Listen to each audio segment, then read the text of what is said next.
Hey guys, welcome back to Tamiya Legends, and once again, thank you for stopping by.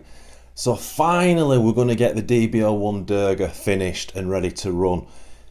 I've had this car ages, and a lot of you guys have been messaging me, asking me basically what's going on with it and have I run it yet. So the answer to all that is quite simply no. It's just sat on the shelf since the last video, but there's reasons behind that which I'll show you.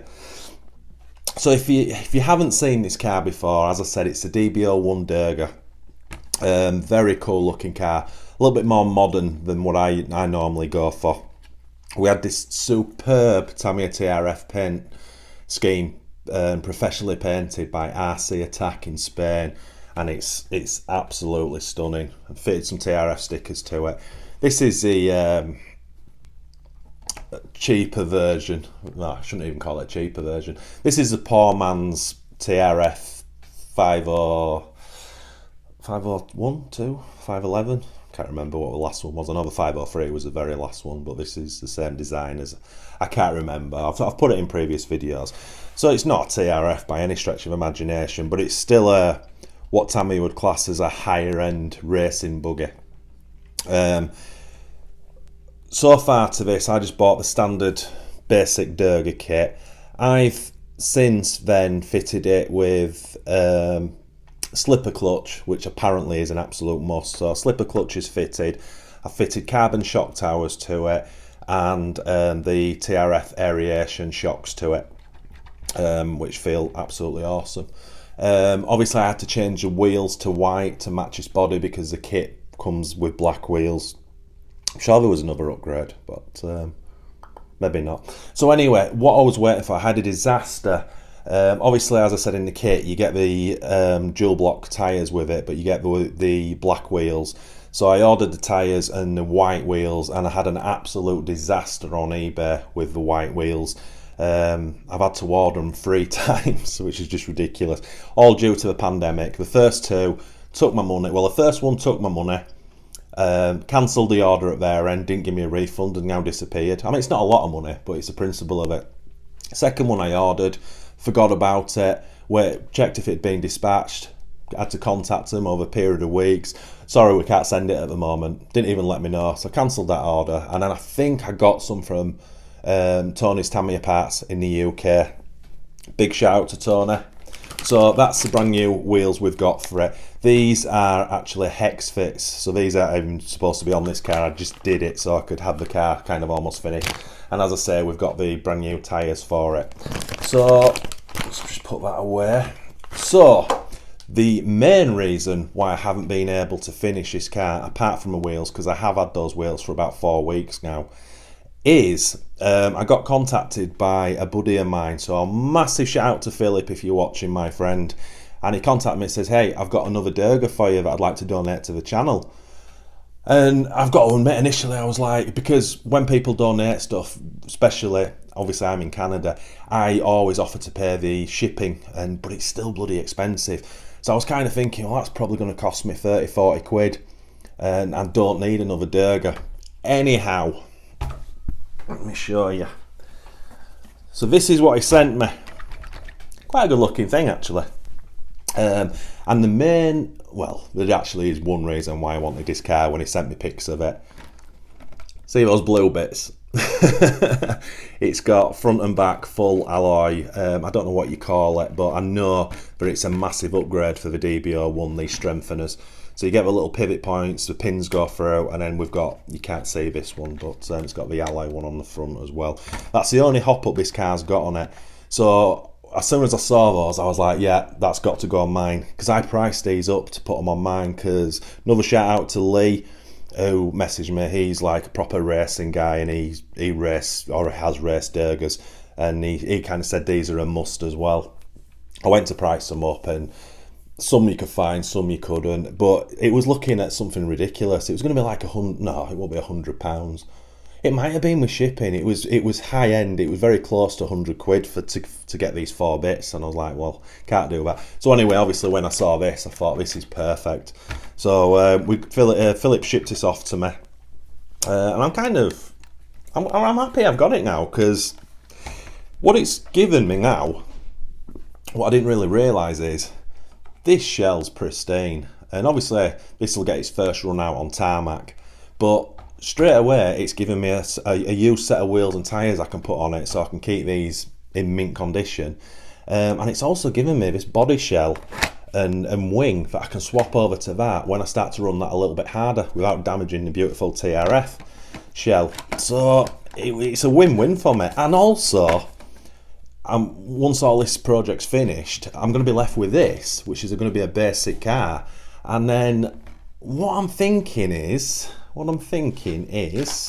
I've still got the decals left over, obviously from my Durga build, and I was wondering if I get some either Tamiya.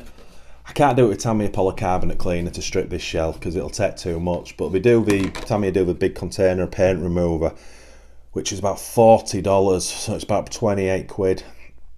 But I'm thinking to buy that because I want to strip this shell back and probably do it white with those Durga decals. Now the wing is pretty short, but in my new inbox TRF 503 I have, it's got a brand new racing wing in it. So I was thinking if you get the paint off that, fit the new wing, paint it all up, probably white. Oh, I was just thinking I've got the black wheels, so maybe I can incorporate that into it as well at some point with those Durga decals. Basically, I've got a runner for nothing. Or maybe do something else with it, maybe turn it into a Baldry. I don't know. So there's another option there, so that's super cool. Sorry, I'm babbling on, aren't I, in this video, guys? So the plan for this video is to get this car finally finished and get it ready to run, because now I've got a lot of projects finishing and they've all got radio gear in, and we're just waiting, or I'm just waiting for a day to get out there. So what we'll do in this video, we'll transplant those blue alloy bits onto my car.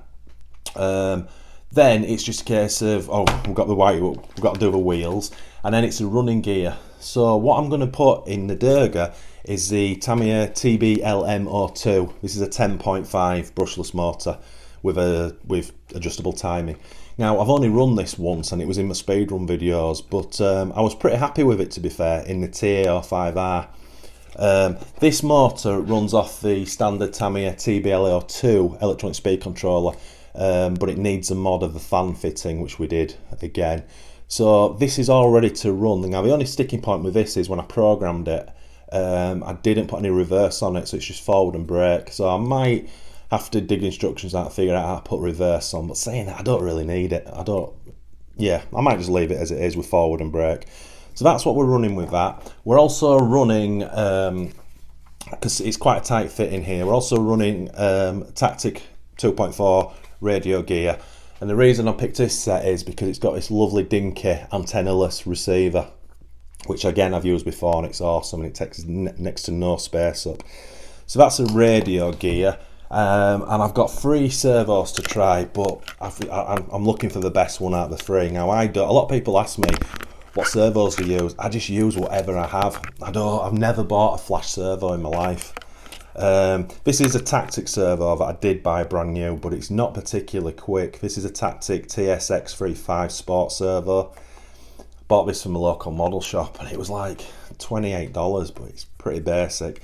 So we might have to go with that, but I found another 2 to try. Now this one's got a lug missing on one side, but it's still got a top side, so depending which way around it goes in the car, I might be able to use it. This is a Power something, 3001 HB analog servo. Again, we can try it. And then I've got this one. Naturally, we won't use this because this has got the old leads on, so that's showing some edge. But nevertheless, when we get the electrics in, I can try all 3 servos and pick the fastest one. And I think that's it. So it's a case of really just picking up this build where we left off and figuring out how all the internals go into it.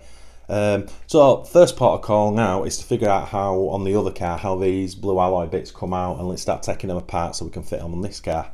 So if this is the first time you've seen this car, it really is an absolute thing of beauty. It's the paint job is absolutely amazing. As I said, RC Attack in Spain, stunning work. It does, or it seems to do, a lot of TRF paint schemes. Take that shell off. As I say, carbon front and back shock towers, TRF variation shocks, which are nice, and in there is the slipper clutch unit. Interestingly enough, there's been a lot of debate on the DB-01 group, and this was just by pure luck. This is actually LiPo ready, this chassis. As you can see, it's been cut out. There seems to be like 3 or 4 different chassis, and some of the kits came with ridges for NIMS, which meant you had to Dremel them out because it wouldn't have fit. So that's more by luck than good judgment, to be fair. That I got this is just the chassis that came in the kit. What else is? Let's just bang this shell on and keep it out of the way. Also, probably want to stick some O-rings on these body posts, and I know that we've got some foam. We're not velcroing it, but we might velcro it as well actually, because I want to cut these body posts down, and there's a little bit of velcro at the front, and then there's some big bits of foam that go underneath. So the shell right now I'm not too sure where it's got to be sat. That's why I didn't touch that until we get the electrics in. What I'll just show you very quickly is a close-up of what my mate Philip sent me. So again, it's not a bad looking thing, is it? Not a bad looking thing at all. Quite like it. So yeah, leave in comments, guys, what you want me to do with this car. As I say, we've got the brand new Durga decals. We've got black wheels for it if needs be, or we can use the wheels that are on. Do we run it and just rag it around, or well, more so, what do you want to see with the body? Because as I say, I am planning on stripping the paint out of this one. Looking at it, I'm thinking it might come out okay. It's got a couple of holes in. Oops. It's got a couple of cooling holes in that someone's put in, but again, we can cover that with decals if needs be. Or we might have an issue with it with cooling. I don't know. Get on.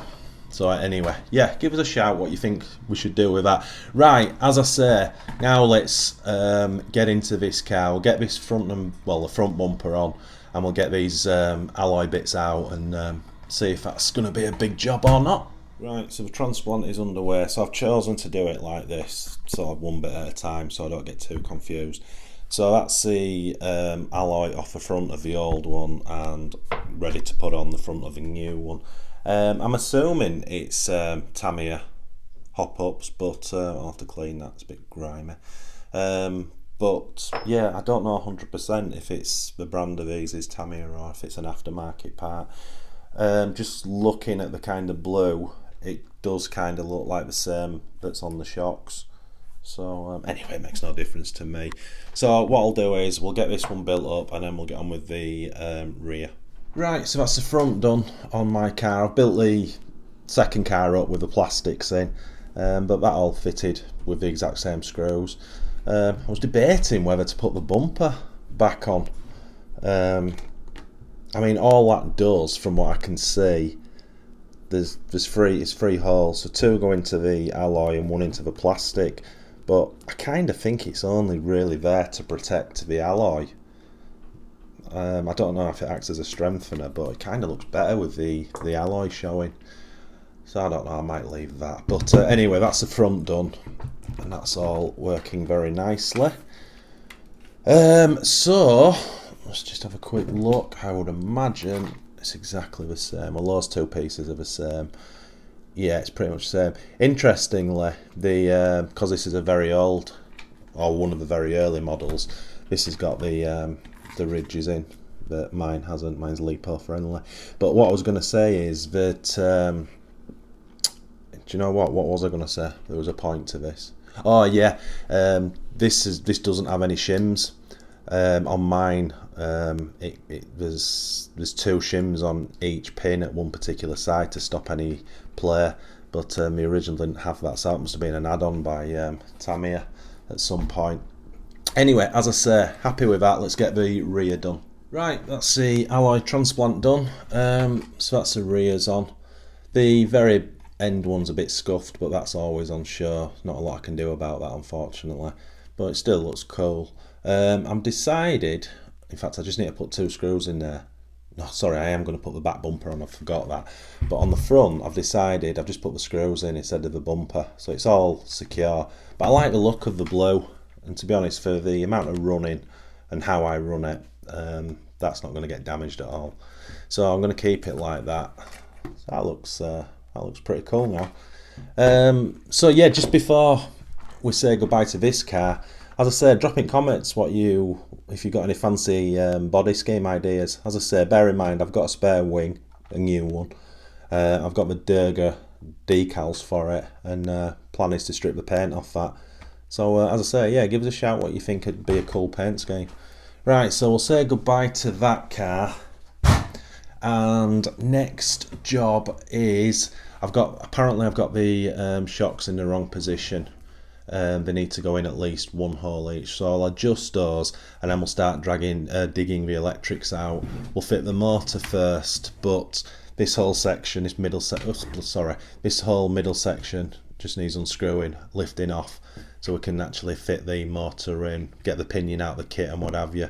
I think we'll start with that first. We'll get the motor in position and then we'll have a look at the steering servo and figure out how that goes in, because I haven't put the steering servo brackets in yet.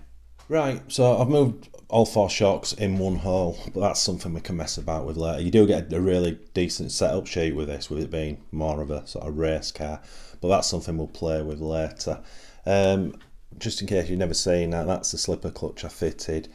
I've no idea how tight or slack that needs to be, but to give you some idea of where I'm sort of erring on the side of sort of more loose than tight, because these are ball diffs, and with my track record of ball diffs, I don't want to burn them out. So obviously the idea of a slipper clutch is to stop that happening. So if I put my thumb on those centre gears and then the thumb on the spur now, so I'm pressing down hard with this left thumb, that's a fair bit of pressure I've got to put on the spur to move it, but that's kind of where my starting point is. So if that slips all the time, then obviously we've just got to tighten the nut up. So I've dug the motor out. So as I said, it's the Tamiya DB-01 brushless, and this is the 10.5. I was quite impressed with this last time out. I expected it to be performance-wise kind of on par with the Superstock RZ brush motor, but it was a little bit quicker, and we did have a play with the timing as well last time round, and we turned it up. And we got about, I don't know, 2 or 3 miles an hour extra out of it. But obviously I've set this, where can we see? So I've set it back to its, see if I can get that in the light. So the arrow to the centre marking, degree marking, so that's sort of stock setting for now. So I've just obviously dug the bits out for the kit, and I didn't realise it actually comes with 2 choices of pinion. So you get a 17 tooth and you also get a 23 tooth. Now 17 tooth is a gear ratio of 11, but if I go and use a 23, that 11 drops down to 8.13.1. So that's a hell of a difference. Now in the instructions it just 17 tooth pinion for RS 540 and sport tuned, and then it says for the 23 tooth pinion dirt tuned motor. That's the only option it goes, but obviously we was going brushless, we're going to have a shed load of torque, so we're going for the 23 tooth pinion. Right, so let's get this motor in position. Right guys, that's the motor in position. Relatively straightforward. I'll say the cover's back on. Tamiya supplier a long Allen key which goes all the way through the chassis to get to the bottom bolt for the motor. Top one you can get to yourself. So I've got that in and I bolted that all into position. Now when I built this car, I think I was speaking to Lee again, and he was telling me about the ball diffs and stuff, and when I'd built this I always remember the back diff being freer than the front, which I believe is not good, so it's kind of always been on my mind. So what I've just done, I've put the old wheels back on and I took it apart, and yeah, this side's got the Allen key head and you hold this cup down to tighten it. So I'll show you what the back diff feels like now. I know you can't tell, but you get the idea. So that's tighter than it was, and that probably matches more with the front now. And if I do it fast, you can tell it'll spin the motor. But slow, you know, it's a diff. And then that's just a motor. So I'm a little bit happier I've done that now. So I'll whiz those wheels back off, and then actually the next job is to dig out the steering servo parts just to see how that goes in. I'm just looking on the table and I can't see them, so they must be on the parts tray somewhere. Right, let's get cracking with that. Right, so I've just set the radio gear up on the bench just to test it. First thing I did notice is the fan's not working on that speedo, but I haven't got a motor connected, so I'm hoping that's why, because that's brand new. Anyway, servo wise, the by sound and sort of visually the best one I've got is this basic tactic one.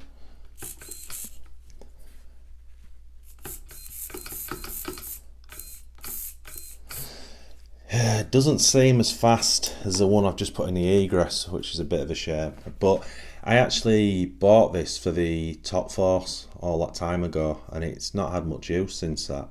So I never had any issues with the Top Force, so I'm pretty sure this will be good enough.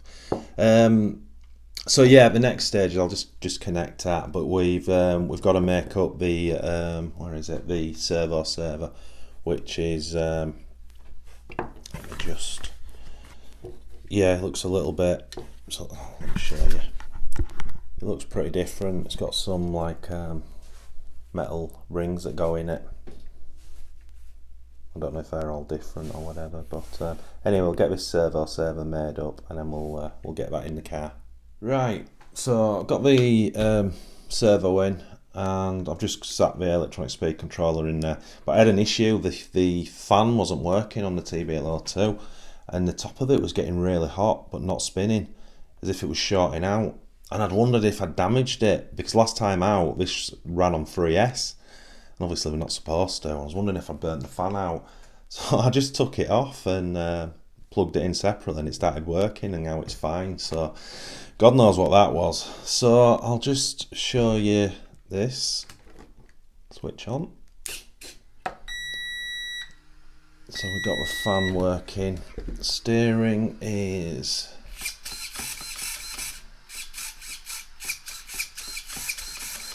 seems okay, and we've got throttle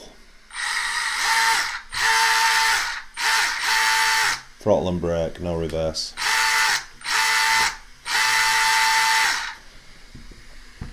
And obviously, as I say, that fan's working. Just turn this off. So anyway, we're all working, but I'll tell you what, it seems a bit gutless. Obviously it might be different when I put the tyres on, but it can't be that gutless, can it? Especially with that size pinion we've used. Right, so what I want to show you, space is fun in here. So obviously it's servo's in position, motor's in position. So what I'm going to try do is get this speedo as far over to the side as I can. The battery wire runs through, and I'll go at this side. And the idea is somehow that I've got to get the receiver wires and get the receiver fitted in here. And then, excuse me, then we're going to be left with a switch, which I'm hoping I can put on the side of a speedo if I get it sort of wedged over. So I'm going to stick the speedo down now, and then we'll stick the receiver down as well, and then see if I can tidy this wiring up best I can, because I'm really conscious that it's going to interfere with the body shell, and I don't want that. So anyway, let's see what we can do. Right, that was a bit of a mission. I've messed around with that for like an hour. It's just a bundle of wires that you've got to try do something with, and it isn't easy. Anyway, I've just about got it sorted. Obviously this car wasn't meant for brushless, it's for a brush motor, so you've got one extra thicker wire already. Anyway, I've got it sort of all wedged down there out the way. Receivers in here, these wires out the way. I've gel taped to switch to that servo just to get it out the way.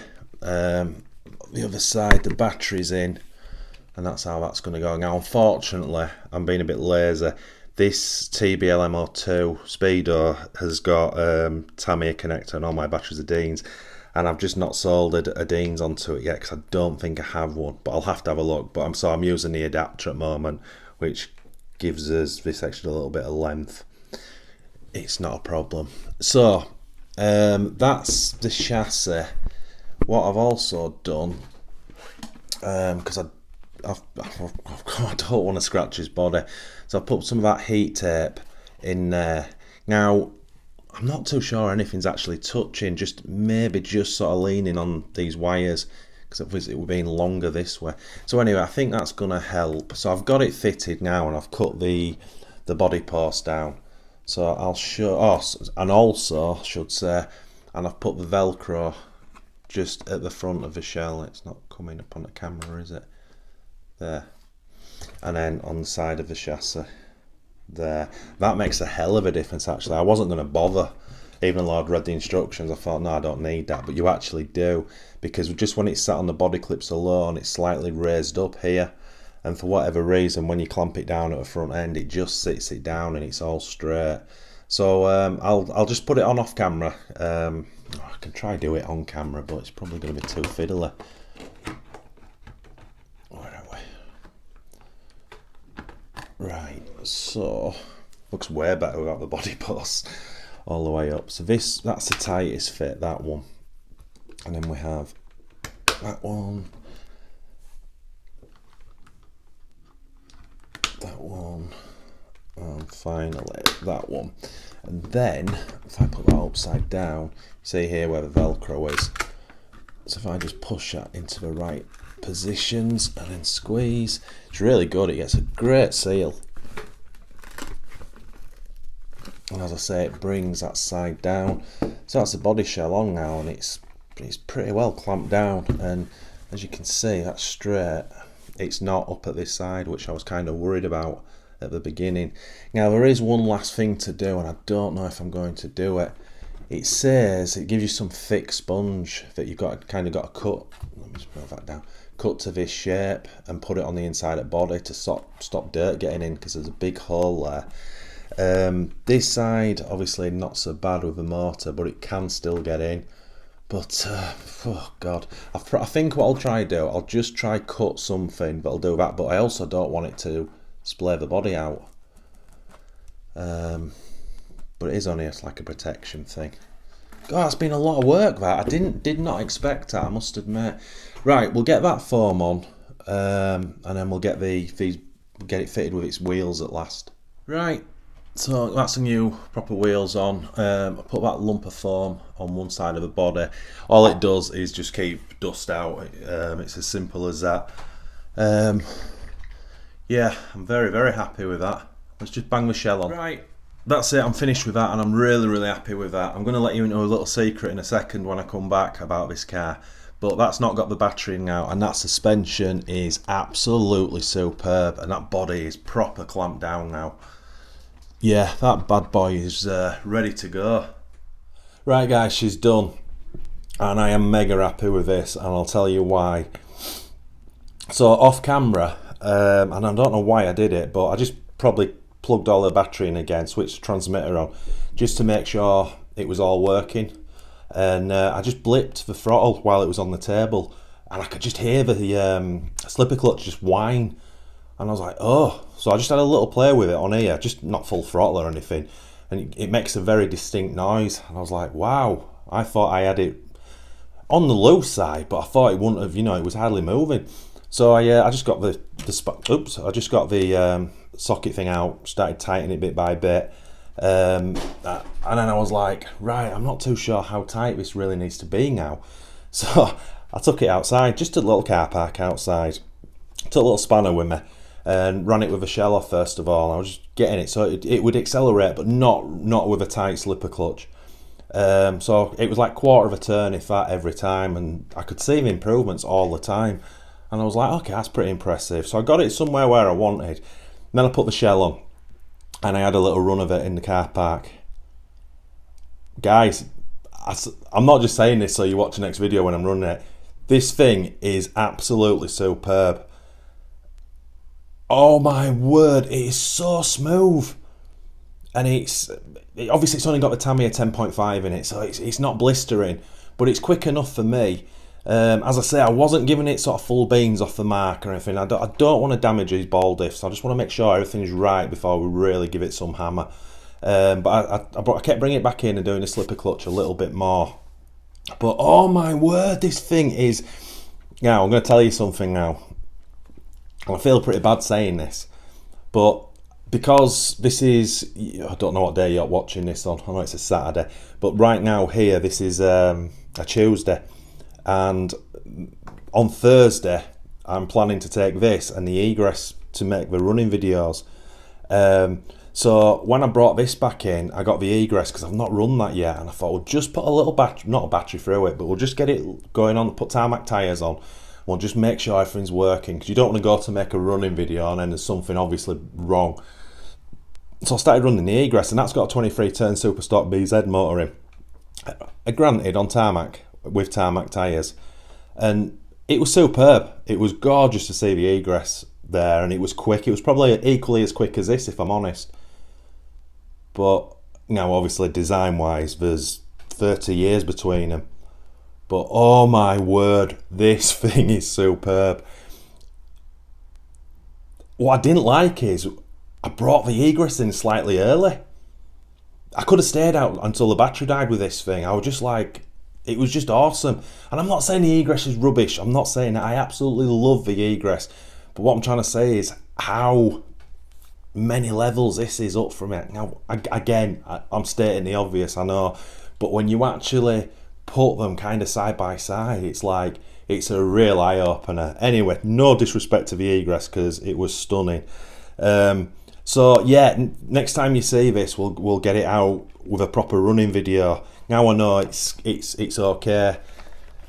Those diffs, yeah, it's a really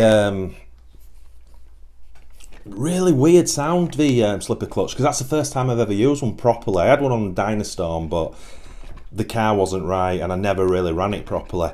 But yeah, it was just so cool just to see, you know, when you nip it up a quarter of a turn every time, and then you'd accelerate out of the corner gently and then blip it, and you'd see the car sort of jump to accelerate. Really, really cool. And obviously summer's here now. When you see this thing out in the sun, superb. So I've rattled on long enough, but if you like this car, tune in for the running video. It won't be long after this video, to be fair, because this thing is superb. Anyway guys, thanks so much for watching, it's really appreciated. If you are new to this channel, if you could please consider liking and subscribing to support us. If you do that, hit that notification bell for our weekly videos. And I know, as always guys, happy RCing.